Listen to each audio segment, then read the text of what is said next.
बघा आता नेक्स्ट आहे बघा 1 to n times insert heap call केलेला आहे. सो ए मध्ये आता ॲरे चेंज होईल according to the level wise insertion, जसं आपण केलेलं आहे तसं. म्हणजे याची व्हॅल्यू एक 1 सेट केली, त्याच्यानंतर n greater than or equal to 1 होईपर्यंत डिलीट हिप कॉल केला आणि डिलीटने रिटर्न केलेला आयटम बी ऑफ जे मध्ये स्टोअर केला. म्हणजे पहिला आयटम बी ऑफ 1 मध्ये जाईल, कारण की लूप आहे ना, n टाइम्स कॉल होईल. नंतर जे प्लस प्लस होईल, जे 2 होईल. नंतर दुसरा आयटम डिलीट केला बी ऑफ 2 मध्ये जाईल. नंतर जे प्लस प्लस 3 होईल, नंतर बी ऑफ 3 मध्ये जाईल, असं बी ऑफ n पर्यंत जाईल. आणि मग नंतर बी आर ए काय करायचा, रिव्हर्स डिस्प्ले करायचा आहे. ओके. सो आता इन्सर्ट हिपचा तुम्हाला मी प्रोग्राम ऑलरेडी दिलेला आहे. लेक्चर झालं की एक डेमो देते लॅपटॉप वरती, डिलीट हिपचा पण आणि हिप सॉर्टचा पण. Okay. Now last point of a tree chapter is path length Huffman's algorithm. Path length Huffman's algorithm. Okay. Path length Huffman algorithm तर इम्पॉर्टंट अल्गोरिदम आहे. ओरल मध्ये पण तुम्हाला खूप सारे कन्सेप्ट विचारतात बघा. तर पहिल्यांदा हफमॅन्स अल्गोरिदम हे फक्त 2 वे एक्सटेंडेड ट्रीलाच अप्लाय होतं. 2 वे एक्सटेंडेड ट्री, जे की तुम्हाला मी स्टार्टिंगला सांगितलेले काय की level wise completion is not necessary. ह्याच्यामध्ये फक्त काय एकच कंडिशन आहे की एक तर नोडला 0 चाइल्ड असतील और 2 चाइल्ड असतील. कोणत्याच केसमध्ये नोडला ओनली 1 चाइल्ड असणार नाही. Level wise completion is not necessary. एक तर नोडला चाइल्ड नसतीलच आणि असले तर 2 असतील. That is a 2 way extended tree. Okay. Now 2 way extended tree generally कशी डिझाईन करतात किंवा कशी डिफाईन करतात बघा, किंवा कशी ड्रॉ करतात. जर जे एक्सटर्नल नोड्स आहेत, आता external nodes means what, 2 way extended tree मध्ये नोड्स ह्या 2 पार्ट्स मध्ये डिवाइड होतात, external nodes and internal nodes. तर external nodes mean what, nodes with no child, no child और 0 चाइल्ड किंवा नो चाइल्ड, एक पण चाइल्ड नसेल त्याला. ओके. आणि internal nodes means what, nodes with, आता 1 चाइल्ड तर नसणार आहे, सो नोड विथ 2 चाइल्ड्स. हे काय झालं, इंटरनल नोड. ओके. तर एक्सटर्नल नोड ज्या आहेत त्या स्क्वेअरने रिप्रेझेंट करतात आणि इंटरनल नोड सर्कलने रिप्रेझेंट करतात. बघा आता ही 2 वे एक्सटेंडेड ट्री आहे. बघा तर ह्या नोडला 2 चाइल्ड आहेत. ओके. ह्या नोडला पण 2 आहेत, ह्या नोडला 2 आहेत, ह्या नोडला 0 आहे, ह्या नोडला 0 आहे, ह्या नोडला 2 चाइल्ड आहेत, ह्या नोडला पण 2 आहेत, ह्यांना 0 0 0 0, ह्याला 0 आणि ह्या नोडला 2. बघा कुठेच 1 चाइल्ड नाही, म्हणजे ही 2 वे एक्सटेंडेड ट्री आहे. आणि ज्या नोडला 0 चाइल्ड आहेत ते रिप्रेझेंट केलेले आहेत स्क्वेअरनी. ओके. आणि ज्या नोडला 2 चाइल्ड आहेत ते रिप्रेझेंट केलेले आहेत सर्कलनी. ठीक आहे. तर हे झालं तुमचं 2 way extended ट्रीचं drawing structure. Okay. त्याच्यानंतर बघा आता पाथ लेंथ काय आहे. तर पाथ लेंथ कशी बघा, एक तर पाथ लेंथ इंटरनल नोडची असते आणि पाथ लेंथ एक्सटर्नल नोडची असते. ओके. तर पुढच्या एक्झाम्पल मध्ये तुम्हाला कळेल की नेमकं काय आहे ते पाथ लेंथ. पण त्याच्या आधी जस्ट आपण length of a, not path length, only the length of a external node. बघा हे सगळे ओरलचे क्वेश्चन्स आहेत. लेंथ ऑफ एक्सटर्नल नोड्स कशी कॅल्क्युलेट करायची. तर एक्सटर्नल नोड्स बघा स्क्वेअरने रिप्रेझेंट करतात. Okay.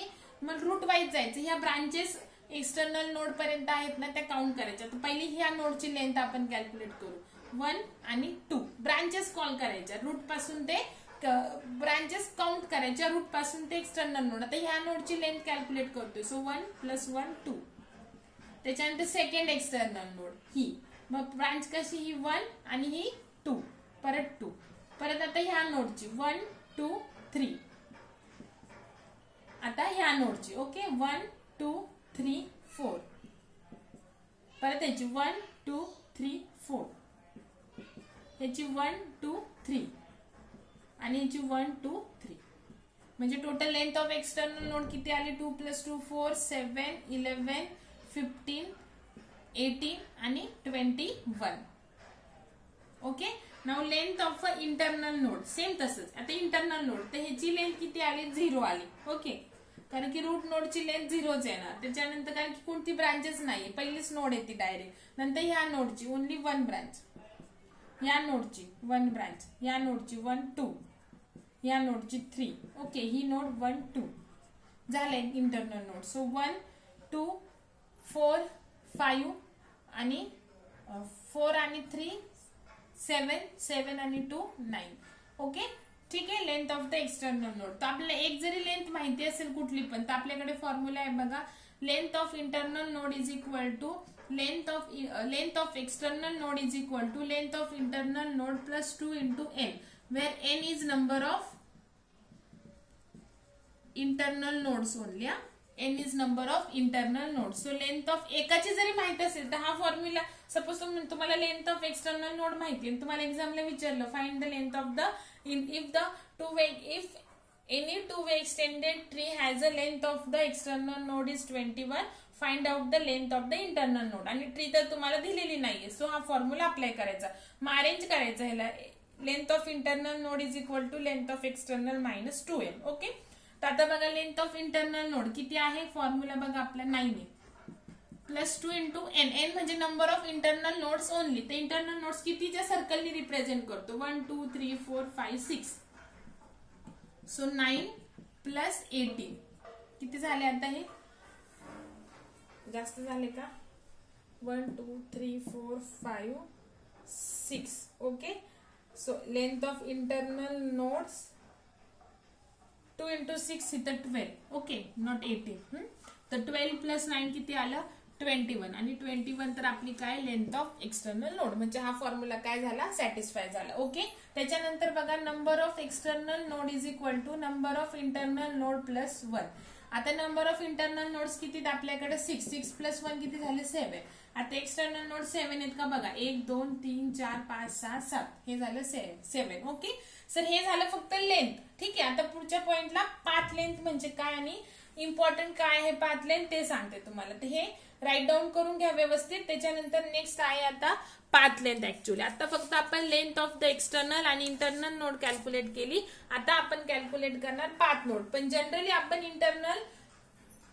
External नोडच path length calculate करतो, इंटरनल नोडची करत नाही. फक्त आता हे एक्सप्लेन करण्यासाठी लक्षात ठेवायचं, पाथ लेंथ फक्त आपण एक्सटर्नल नोडचीच कॅल्क्युलेट करतो. आणि पाथ लेंथ कॅल्क्युलेट करताना तुम्हाला इथं वेट दिलेलं असेल. आता इथे आपण एमटी लिहिलं की नाही नोड्स, पण आता इथे तुम्हाला एक वेट दिलेला असेल, इंटरनल नोडची नाही. पाथ लेंथ फक्त आपण एक्सटर्नल नोडचीच काय करणार आहे, कॅल्क्युलेट करणार आहे. हे फक्त तुम्हाला ओरल साठी येईल, किंवा जर एक्झामला आलं explain the Huffman's path length Huffman's algorithm theory साठी आलं, तर मग हे तुम्ही सगळं लिहू शकता.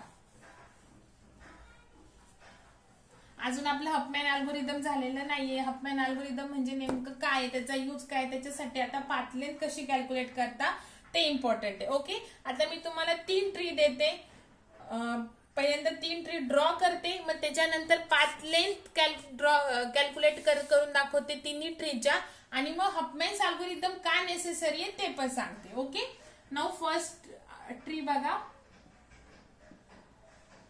आणि परत एकदा सांगते की आपण पाथ लेंथ फक्त एक्सटर्नल नोडच्याच कॅल्क्युलेट करणार आहे. ही एक ट्री आहे. त्याच्यानंतर सेकंड ट्री,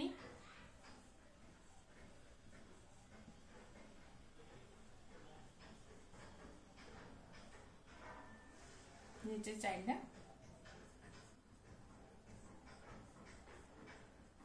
त्याच्यानंतर थर्ड ट्री,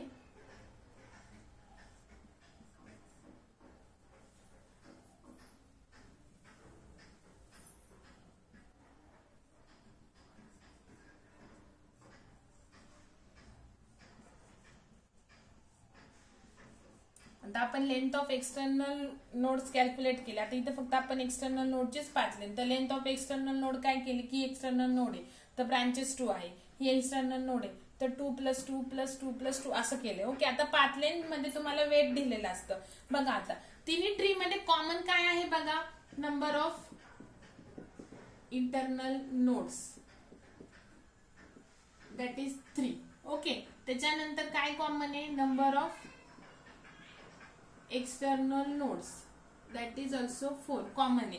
आणि नंबर ऑफ एक्सटर्नल नोड्स ज्या 4 दिलेल्या आहेत त्यांना वेटेज, आता मी असेंडिंग ऑर्डरने लिहिते, 2 3 5 11. बघा सगळीकडे 2 3 5 11 2 3 5 11 2 3 5 11 हेच आहे. ओके, आता पाथ लेंथ म्हणजे ह्या 3 गोष्टी कॉमन आहेत. ठीक आहे, नाउ आता पाथ लेंथ कॅल्क्युलेट करते. जसं लेंथ ऑफ एक्सटर्नल नोड आपण फक्त ब्रांचेस करतो, आता इथं वेट पण दिलेला आहे, तर ब्रांचचा जो काउंट आहे त्याला फक्त इंटू करायचं वेट. आता ही पहिल्यांदा आता पाथ लेंथ ऑफ द आपण असं म्हणूयात आता P1 ओके एक्सटर्नल नोडची.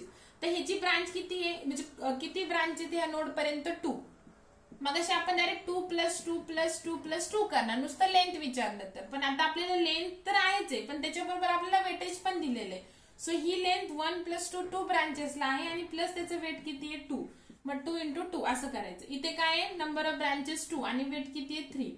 परत इथं 2 × 5 + 2 × 11 किती झाले हे 4 6 10 आणि 22 म्हणजे किती लेंथ झाली बघा पाथ लेंथ 10 10 + 10 20 आणि 20 + 22 44 झाली P1 ची path length. Okay now next आता ह्या ट्रीची P2 म्हणून. ओके आता ही पहिली नोड किती ब्रांचेस आहेत 2 2 × वेट काय 11 प्लस ह्याचे किती ब्रांचेस आहे 1 2 3 सॉरी ब्रांचेस 3 आणि वेट पण 3. ह्याचे किती ब्रांचेस 3 आणि वेट 5 आणि ब्रांचेस 1 आणि वेट 2 किती झालं बघा 22 9 15 2 किती झालं हे 31 + 17 48. ओके नाउ आता ही नोड P3. आता बघा ही नोड 2 ब्रांचेस आहेत आणि 5 वेट आहे. त्याच्यानंतर 3 ब्रांचेस आहेत 2 वेट आहेत 3 ब्रांचेस 3 वेट प्लस 1 ब्रांच आणि 11 वेट. तिथं आलं 10 6 9 11 सो 16 16 + 9 25 आणि 25 + 11 36. बघा तिन्ही ट्री मध्ये कॉमन काय आहे number of internal node number of external nodes आणि प्लस त्यांचे वेटेज पण सेम आहे तरी सुद्धा आपल्याला पाथ लेंथ डिफरंट मिळतात. ओके मग हफमॅन्स अल्गोरिदम काय देतं तुम्हाला म्हणजे त्याचा यूज काय बघा अजून आपण अल्गोरिदम स्टार्ट नाही केलेले की जसं बघा आता तुम्हाला गुगल मॅपला सिम्पलेस्ट काय असतं की मी एका सोर्स पासून जातीये डेस्टिनेशन मी सोर्स टाकले आणि डेस्टिनेशन टाकलेलं आहे. ओके तर तुम्हाला जो शॉर्टेस्ट पाथ आहे ते देतं. ओके सेम तसंच जर तुम्हाला नंबर ऑफ एक्सटर्नल नोड्स दिलेल्या असतील आता हे नाही आपल्याला कन्सिडर करायचं कारण की पाथ लेंथ आपण एक्सटर्नल नोडचीच. जर तुम्हाला नंबर ऑफ एक्सटर्नल नोड्स दिलेले असतील with the weightage assign to that nodes तर तुम्ही युजिंग हफमॅन्स अल्गोरिदम बरोबर तुमची हीच ट्री काय होणार ड्रॉ होणार.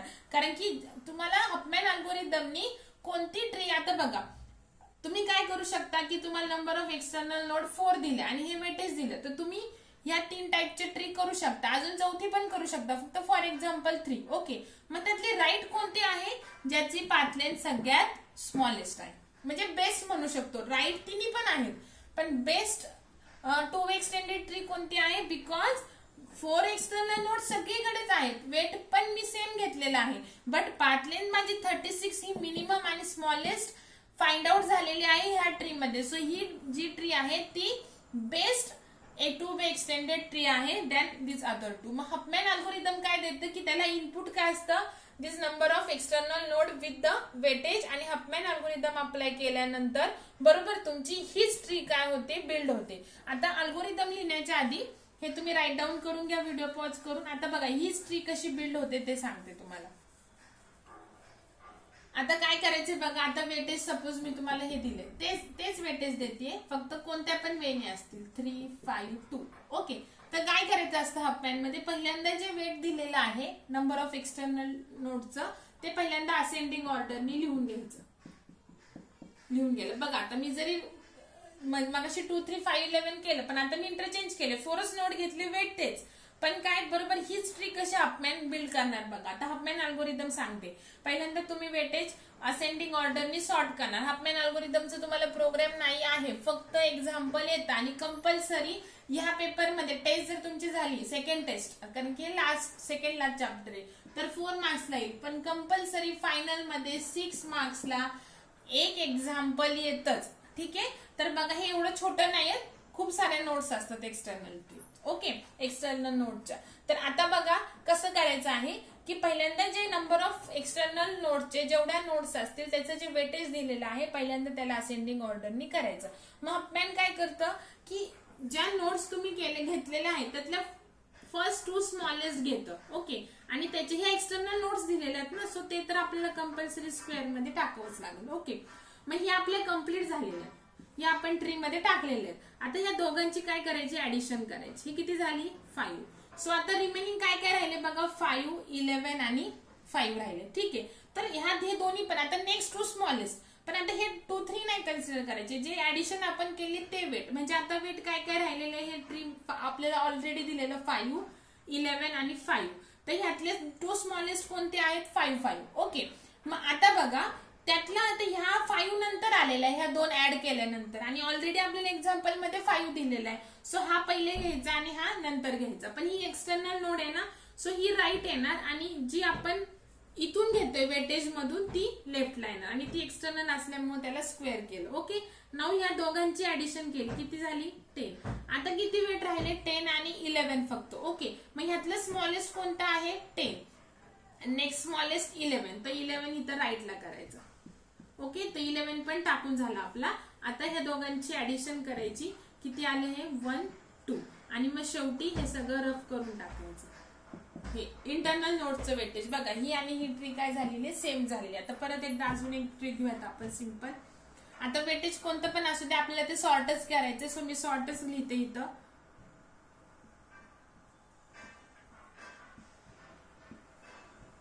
सॉरी, सॉर्ट करायचंय ना, सो इथे आपण 4 लिहू, 2 लिहू, 15. सपोज ह्या नंबर ऑफ नोट दिलेल्या सॉर्ट केलं. ठीक आहे, आता फर्स्ट टू स्मॉलेस्ट 2 आणि 5, त्यातली सगळ्यात स्मॉलेस्ट कोणती 2. तर ती जनरली जी 2 पैकी जी स्मॉलेस्ट असेल ना, तर ती लेफ्टलाच घ्यायची. ओके, आता ह्या दोघांची ऍडिशन करायची, किती आली 7 आली. आता हे कट करून टाकते. ओके, आता वेट मध्ये 7, 8, 9, 10, 12, 15. तर 7 आणि 8 हे स्मॉलेस्ट आहे, तर हा स्मॉलेस्ट आहे, सो हा लेफ्टलाच ठेवायचा आणि राईटला 8. आता बघा, जे आपण इकडून घेणार आहे वेट दिलेल्या म्हणून ते एक्सटर्नल असतं, सो ते ऑलवेज स्क्वेअर काढायचे किंवा उभा रेक्टँगल काढला तरी चालतो. आता 7 + 8, आता 8 टाकून झाले. 7 + 8 किती 15. ओके, जे ऍडिशन करतो ती सर्कल मध्ये. आता बघा, आता काय काय राहिले 9, 12, 15, 15. तर नेक्स्ट टू स्मॉलेस्ट काय 9, 12. आता दोन्ही स्मॉलेस्ट एक आता मग अशी एक इथलं 7 स्मॉल होतं आणि एक इथलं होतं, पण आता दोन्ही आपण न्यू घेतोय, तर दोन्हींची मिळून एक वेगळी ट्री तयार करायची. बघा, आता इथे सपोज मी 9, दोन्ही आपण ट्री मधून वेटेज मधून घेतलं ना दिलेल्या, तर एक सेपरेट सब ट्री तयार करायची. आता मगाशी एक इथली होती 7 आणि एक इथलं होतं म्हणून कंबाईन केलं. आता 9 आणि 12 कंबाईन करून किती झाले, आता हे 21 झाले, तर हे पण झाले. आता काय काय राहिलं 15, 21, 15. ओके, तर पहिले हा 15 आलेला आहे, नंतर हा, कारण ऑलरेडी आपल्याला हा दिलेलाच होता. सो हा जो 15 आहे तो इकडे घ्यायचा लेफ्टला.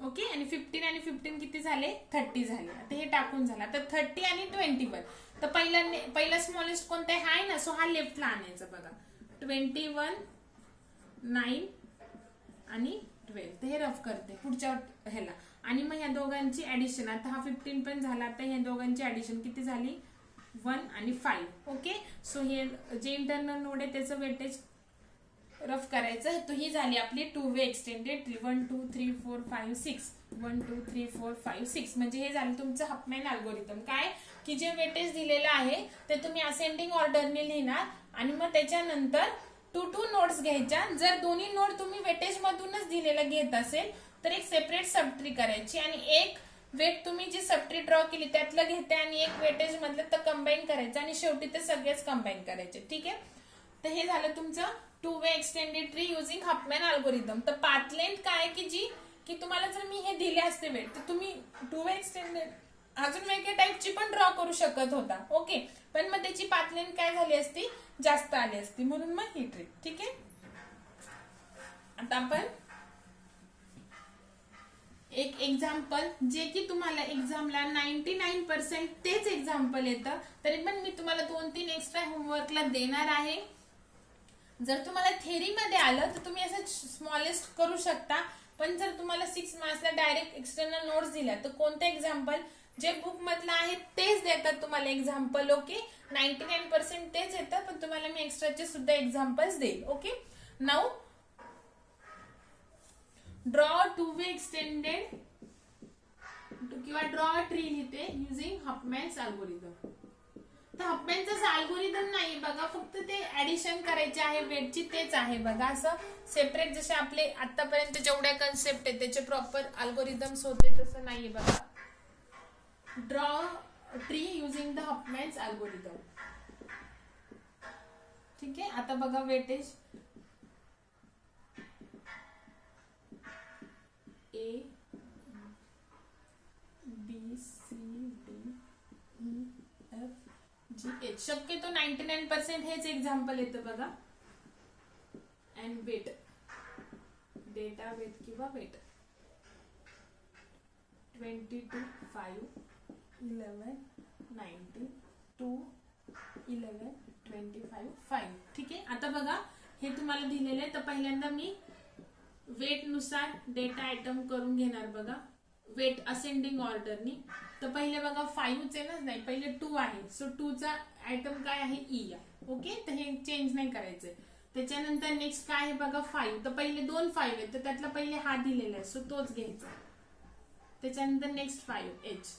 ओके, त्याच्यानंतर 11 आहे ना, तर पहिला हा 11 आहे बघा सी वाला, आणि नंतर एफ चा 11. ओके, त्याच्यानंतर 19 चा डी आहे. ओके, नंतर 22 ए आहे, आणि लास्टला 25 जी आहे. 1 2 3 4 5 6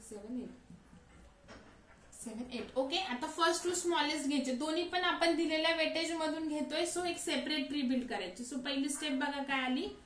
आता दोन्ही पण लिहायचं आहे इथं ई आणि 2. ओके, सो उभा रेक्टँगल काढला तरी चालतो. E2 आणि B5. जो स्मॉलेस्ट असेल तर शक्यतो लेफ्टला घ्यायचं. जरी तुमचा बी लेफ्टला आला, ई राईटला आला तर काहीच हरकत नाही. पण तुमच्या मॅमचं कसं असतं की एकाने इकडे 2 लिहिला आणि एकाने 5 दिलाय, जरी आन्सर बरोबर आहे 2 वे एक्सटेंडेड ट्रीचं, तरी तुम्हाला रॉंग देतात. त्याच्यामुळे एक रूल लक्षात ठेवा की ठीक आहे 2 स्मॉलेस्ट आहे, आपण काही इथं बायनरी सर्च ट्री नाही ड्रॉ करते तेव्हा आपल्याला चेक करायचं. इथं फक्त काय करा की सगळ्यांच्या सेम येण्यासाठी एक रूल लक्षात ठेवा की जे स्मॉलेस्ट वेट असेल ते लेफ्टला घ्या. ओके, आणि एवढ्या स्क्वेअर, आता उभे रेक्टँगल किंवा स्क्वेअर किती आले पाहिजे, जेवढे तुम्हाला एक्सटर्नल नोट्स दिल्यात, म्हणजे 3 4 6 आणि 8 आलेच पाहिजे स्क्वेअर. आता ह्या दोघांचे ऍडिशन जर केली तर किती झाले 7. आता हे झालेले आहेत त्यांना कट करून द्या. आता तुमच्या वेट मध्ये हे रिमेनिंग आहेत आणि प्लस हा 7 आहे. सो नेक्स्ट टू स्मॉलेस्ट बघा. आता second step. So next to smallest काय बघा 5 आणि 11 आहे, पण 11 पेक्षा हा 7 आहे ना आधी. सो हा 5 लहान आहे आणि हा 7 थोडासा मोठा आहे. सो आपण काय घेणार 5 लेफ्टला घेणार, आणि ही एक्सटर्नल नोड आहे, सो ती स्क्वेअरच काढायची. ओके, H5, आणि ही जी 7 आहे ती म्हणजे हे राईट चाइल्ड आलं. ओके, इझी बघा, एकदम इझी आहे. B5 बघा, सेपरेट सबट्री नाही काढली आपण, ऑलरेडी जी काढली त्यालाच कंबाईन काय केलं, कारण की एक स्मॉलेस्ट वेट सबट्री मधले येते आणि एक दिलेल्या वेट मधले येते. सो आपण ह्यांची ट्री काय केली, कंबाईन केली, आणि 7 + 5 काय आलं 12. ओके, सो हा 5 आपला टाकून झालेला आहे. ओके, नाव बघा आता हे 11 स्मॉलेस्ट आहे आणि हा 12 आहे. Okay, so next to smallest काय हेच आहे. आता हे दोन्ही पण आपण कुठून घेतोय, ट्री मधूनच घेतोय. सो सेपरेट ट्री एक काढायची. म्हणजे आता काय येणार बघा, ऑलरेडी जी ट्री दिलेली आहे ती काढून घ्या पहिल्यांदा, जी आपली ऑलरेडी आपण काढलेली आहे ती. ओके, हा आता ही सेपरेट ट्री येणार बघा थर्ड स्टेपला. ओके, सर्कल नका करू म्हणजे तुमचं नोड मध्ये आणि त्यात कन्फ्युजन होणार नाही. तर ही सेपरेट ट्री येणार, कारण की हे 12 तर मोठे आहेत ना, आणि 7 झाले आता आपलं. हे 12 मोठे आहेत, सॉरी हे 12 मोठे आहेत, 11 मग दोन्ही पण जे स्मॉलेस्ट आहे ते आपण सेपरेट वेट मधून घेतोय. सो C11 जो आधी आहे त्याला लेफ्ट करा आणि जो नंतर आहे त्याला राईट करा. तो हे झालं 22 बघा. ओके, नाव ह्याला रफ केलं, जे ट्री मध्ये टाकून झाले त्याला रफ करा. आता कोणते कोणते वेट राहिले बघा, 12 22 19 22 25. तर नेक्स्ट टू स्मॉलेस्ट कोणते झाले 12 आणि 19. आता एक इथला आहे एक इथला आहे, तर ह्या दोन ट्रीला जॉईन करायचं. तर 12 लहान आहे आणि 19 मोठे आहे. सो फोर्थ स्टेप कशी येणार बघा, 19 राईटला येणार. सो पहिल्यांदा 12 लिहून घेऊ आपण. 12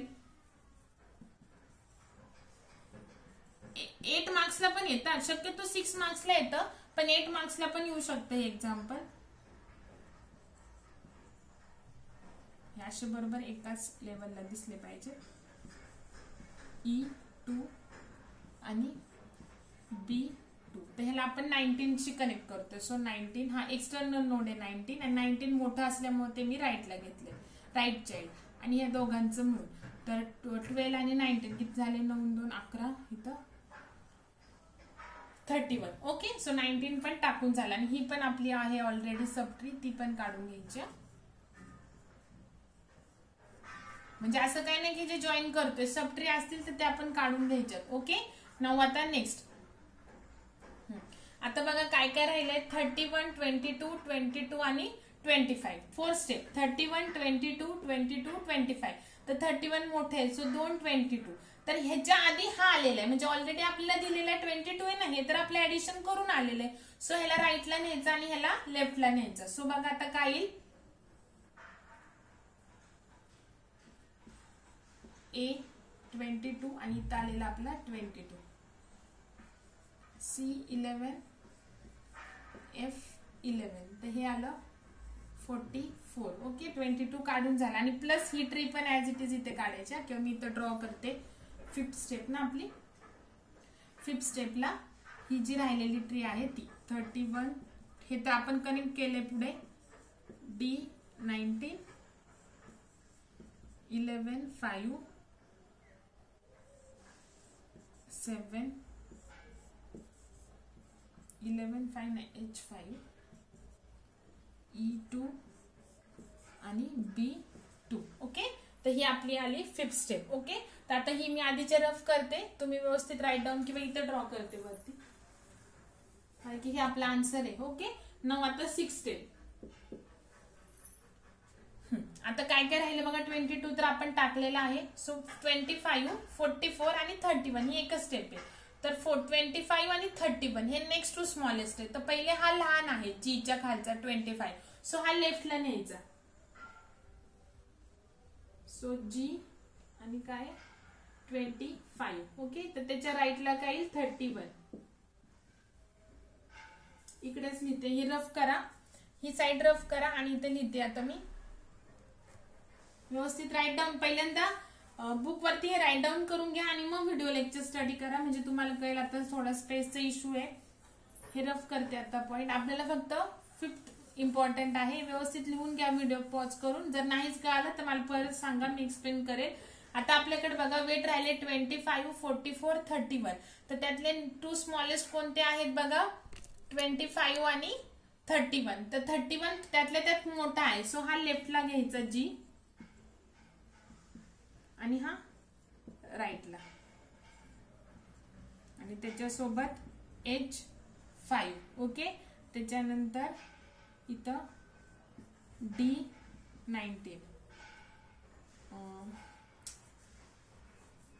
D19 इथं आहे, D19 H5 7 E2. इथं काहीतरी चुकलंय का, B5 आहे ना, इथं B5 लिहा, B5. ओके. कुठे B2 लिहिलं असेल तर ते इथं 5 आहे B.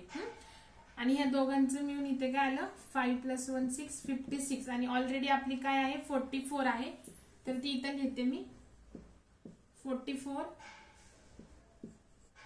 A22 22 C11 F11. Okay. ह्या 2 सबट्री झाल्या. आता 25 पण टाकून झाला. आता फक्त वेट कोणते राहिला 6 स्टेप नंतर, 44 आणि 56. ओके. तर आपली जी 7th स्टेप असेल तर ह्याच्या पुढची आता 7th स्टेप. ओके. तर बाकी सगळे वेट ऑलरेडी दिलेले झालेले आहेत. आता 7th स्टेप हे 2 कंबाईन करायचं. तर 44 जर तुम्ही ड्रॉ करता करता ह्या साईडला आलेला असेल तर 7th स्टेपला तो लेफ्टला घ्यायचा, बिकॉज 44 लेस आहे. आणि 7 6 ही स्टेप आहे, ही राईट डाऊन करून घ्या. आणि 7th स्टेप फक्त ह्या दोघांना कंबाईन करणार, इथे आला 100. ओके. आणि शेवटी 7th स्टेप झाल्यानंतर परत 8 स्टेप काढायची आणि हे जे आहेत इंटरनल नोट्स ते काय करायचे, रफ करायचे, व्हॅल्यू द्यायची. 8 स्टेप. इंटरनल नोट्स मध्ये वेटेज दिसले नाही पाहिजे. 7 स्टेपलाच एंड करायचं नाही. 56 G25 31 हे